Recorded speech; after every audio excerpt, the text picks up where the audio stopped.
Well, I haven't really got a lot to do now, because what I'm doing now is just waiting for some contacts to get back to me and find out.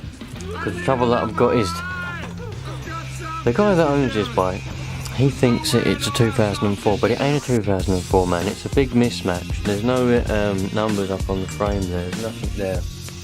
So I had to then have a look around. I couldn't find too much, there's no engine numbers or nothing. All we got down here is 4XM00, which turns out to be 1997. However, that's not a very reliable and accurate way of telling, so what I had to do was I decided to measure the pin from 1994 to 96. Had a 16mm pin, gudgeon pin or a wrist pin, whatever you call it, wherever you're from.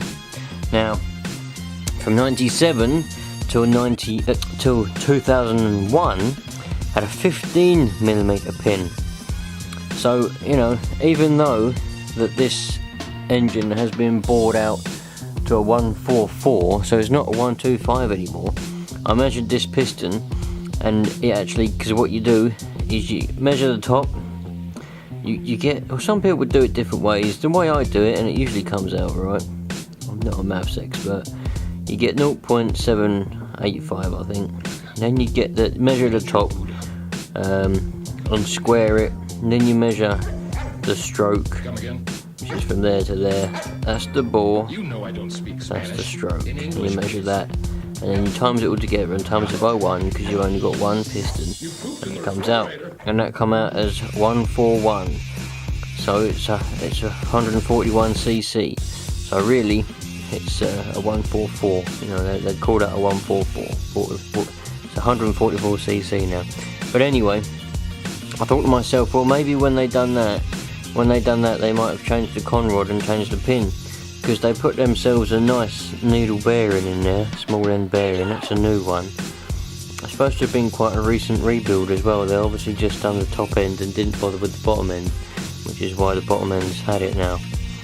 But I thought, well, it's worth a measure anyway. And this has come out as a 15mm pin, which matches up with that number there, X4M00, which is a 1997 number. So if we look at this, we've got 0 on the calipers. Well, I'm trying to do it with my left hand, which is a little bit difficult. That noise in the background is actually the vacuum group, the vacuum cleaner group on Instagram. I turned the notifications back on, they've all come back to life again. Right, that's just rough, but we've got 14.98mm on there. It's just rough. If you do it properly, it says exactly 15. So we've got a 15mm pin, so that matches up with that number.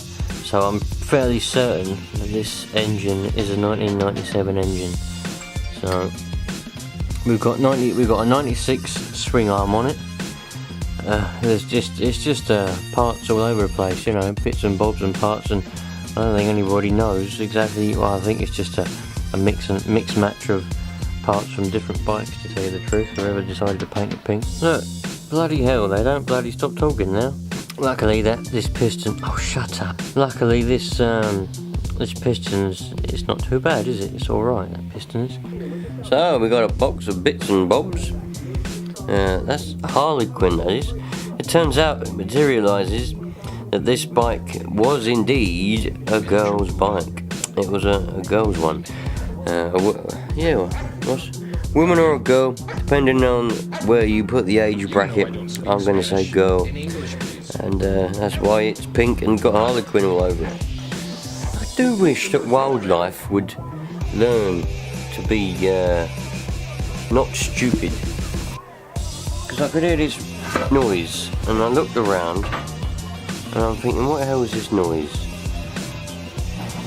I can hear scuttling around here.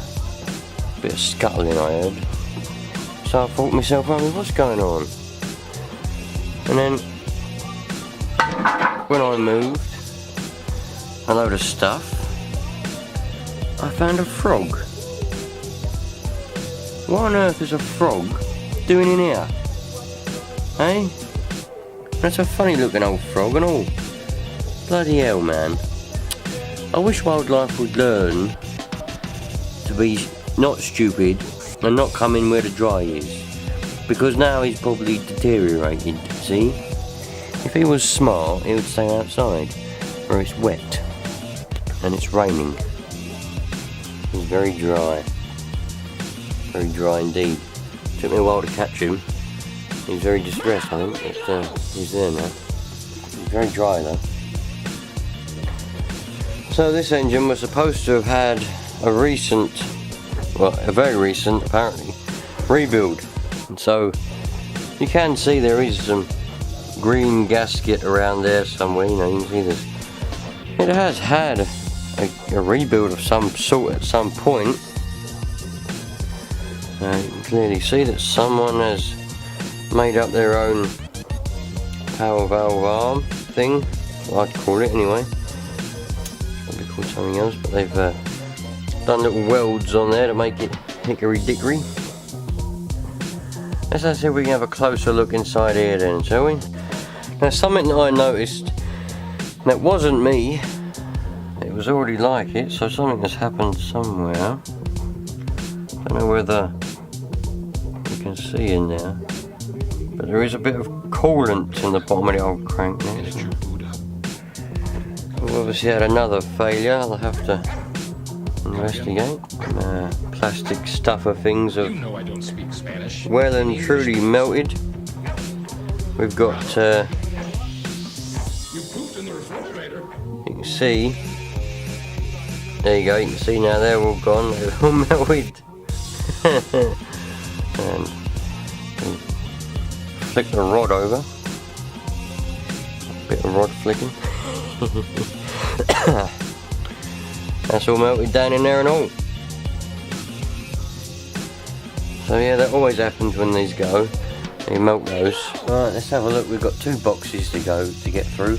It should be some of the parts for this YZ engine. So in the first box, that's come from Race Spec. I couldn't get it all from the same place because Race Spec don't stock anything that's interesting for older bikes, you see. And with this being a 97 engine, I couldn't get bits there. But I got some gear oil for it. A bit of gear oil is going to go in there. And then we got some engine ice, which in my opinion is the best coolant you can get for, you know, for your dirt bikes. I've got 2 of those because I need 2. And then we got ourselves the, you know, the full gasket kit, the full engine gasket kit. I'm going to replace every single washer and O-ring and gasket and every single thing that I can replace on this engine. Well, I've got it all apart, even the bits that I might not need to take off, they're all going to be replaced. Every gasket and O-ring is going to be done. So then I know it's completely rebuilt. All new. Every bearing is going to be new. Everything's going to be new. I've already cut the. I've already cut it because I wanted to be speedy, you know. I wanted to be economical. I like the way that. You can always tell when a company you're buying from is a small company when they use random boxes and they use other boxes with people's addresses on as packing, like this. It's all the packing. I'm not complaining that we've got leaflets. I'm not complaining. I'm just saying you can always tell when the company is a small company and not a big mainstream company. Because the big mainstream companies have the boxes with their names on the side like Race Spec does, but these ones they just have ordinary little boxes. Yeah, and envelopes of recycling, and of course newspaper. We love a bit of recycling, don't we? Recycling is the way forward. So, what's this all about then? Not sure what that's for yet. I didn't buy any. It's obviously for something that's. I know what that's for. Yeah, flywheel puller. It's a little case for a flywheel puller.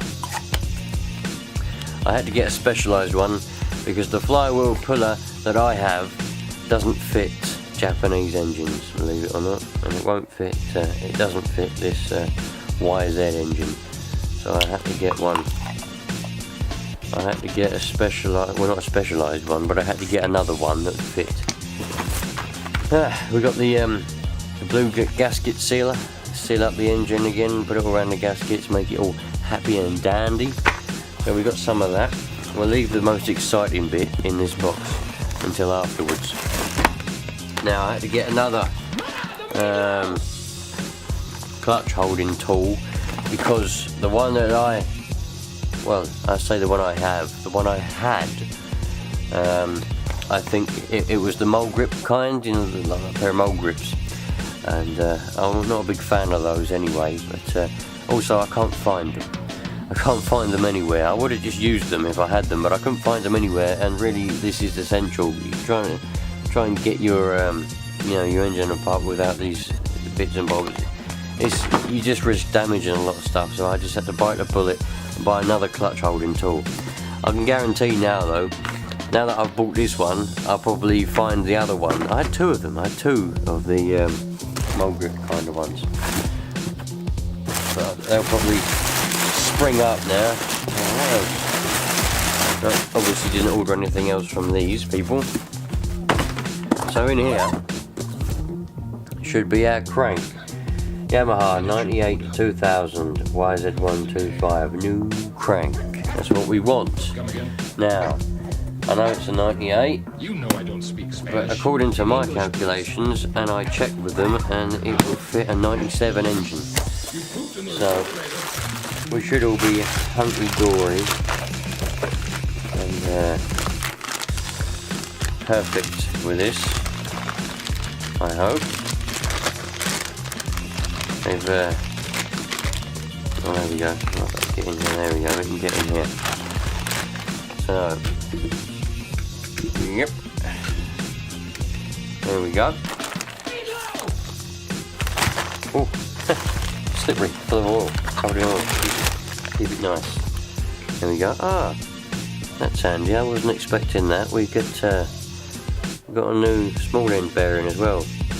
Oh, that will be alright then, because I was just going to reuse the other one, because the one that was on it is a new bearing anyway, because it had a top end rebuild. But I won't need to now, because I've got a new one. Sweet. So we've got ourselves a nice crank. It's all perfect, nice and perfect.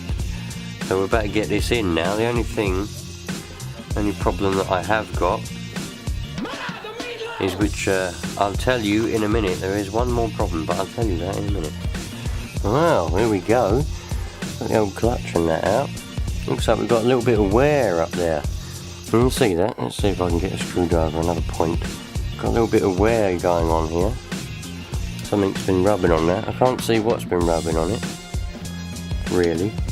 There's nothing on the inside that would, there's nothing on any of the clutch or anything on the back of it. I'm not going to touch it because the bearing will fall out again. But yeah, we've got a little bit of wear on there, but that's nothing to worry about. I'm not bothered about that. It's definitely been strange how this bearing went on this bottom end here. You can see how hot it went now. Can you see how hot it is towards the bottom of that rod? You can see the heat that's discoloured it all. It's all you can definitely see how hot it's got. But you can tell we've got a brand new gasket in here. So it's had a fairly recent rebuild. But then again, looking at the state of that oil, can you see that oil? It's grey and it's very black, and there's a lot of metal in there. So I don't know why there'd be a lot of metal in there. There could be many reasons. But I did also notice that on the old drain plug for the gearbox oil, the magnet is broken, but there was a lot of metal stuck to it. Like, there's loads of metal stuck to it. So there's definitely something going on in there, but it could be the fact that we could have a new clutch. That looks like it's possibly quite a new clutch, so you will get that with a new clutch as it wears in. You'll have to do a few oil changes before it stops going grey and black. But the fact that that's that black and grey and you've got that much metal in there could indicate there's a problem somewhere else. But yeah, we'll have to have a look as we delve a little bit further in. Right, here we go. This is about as far as we're going to get today, I think, because I've got a lot of other stuff on I need to be doing is a little bit more important. Plus I am still waiting on a few parts, you know, so I could go ahead, I could get it apart, but I think we'll go about this far today. But what we've got is this is inside the old engine now. I'm hoping that that's not going to be too much of a pain, because obviously somebody's been on there before. And see, that's very strange. I do wonder whether this has had a new crank. I think the reason why it blew up was because it was just being thrashed a bit too hard, I reckon. Because this does look like a completely rebuilt engine. I mean, we've got no gasket on this side here. Someone's been on that at some point, and you can tell someone's been on that at some point. We've got a little bit of wear going on there. Someone's obviously fixed. So let's have a look at that. That's what's in the bottom of the gearbox. That's all. It's all kind of metal paste there.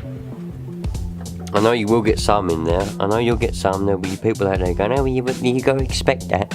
Well, I know that, but for an engine that ain't got many hours on it, that is a bit excessive, if you ask me. I know you get it as you're wearing in and all this stuff. I know, but there you go. So yeah, that's as far as I think we're going to get today. I'll do a little bit more tomorrow, probably at some point. But I am still waiting on a few parts. I'm also waiting on a flywheel holding tool, because I have got a flywheel holding tool somewhere. Again, I can't find it, but I know for a fact, because I remember I bought it for something else. It's too big, it won't fit on this little flywheel. It's meant to go in those two little holes there. I know it won't fit anyway, even if I could find it, but I can't find it. So, and I want to do this properly. I mean, you can bodge it up, you can hold it with, I haven't got a pair of mole grips big enough, but you can jam it up with stuff, or you could jam something in there. But I don't want to risk damaging the case anymore, and I don't want to damage things, so I'm just going to do it properly. I bought the flywheel thing. I'm just waiting for it to arrive. It should arrive tomorrow, so I can't go any further on this side anyway, so, you know, but that's pretty sweet, man. We're coming along nicely with it. I can't wait to get it started up again. It's going to be a bit exciting when we get it started up again. I'm going to give all the frame a bit of a clean up, because it's got a bit of dirt, you know, a bit of oil and everything all around the frame and all that. I'm going to give it all the proper clean up for him. So when I give this back, to the guy, it's going to be properly spick and spam sort of thing. You know, it's going to be proper nice. Can't wait. I can't wait to hear it start up again for the first time. Fresh, completely fresh engine. It's going to go whap.